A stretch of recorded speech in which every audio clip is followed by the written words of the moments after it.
এই হাদিসটির প্রেমে পড়ে গেছি, তো আপনারাও শুনে যান। আপনি যখন নিজের ঘরে নীরবে কান্না করবেন, আল্লাহ তখন ফেরেশতাদের উদ্দেশ্য করে বলেন, কোন জিনিস আমার এই বান্দার চোখে পানি আনলো?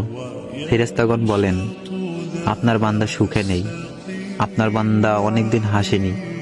এই বলে ফেরেশতাগণ কান্না করতে থাকেন এবং আল্লাহকে বলেন, হে আমার রব, আপনি তো জানেন আপনার এই বান্দার হৃদয়ে কি রয়েছে, অতএব আপনি তার জন্য সবকিছু সহজ করে দিন।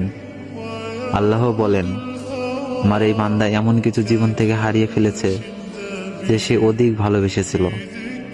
অতএব আল্লাহ বলেন, আমি শপথ করছি, আমার বান্দা যা তার জীবন থেকে হারিয়েছে তার চেয়ে উত্তম জিনিস আমি তাকে এনে দিব, যা দেখে দুনিয়া ও আখিরাতে সবাই বিস্মিত হবে।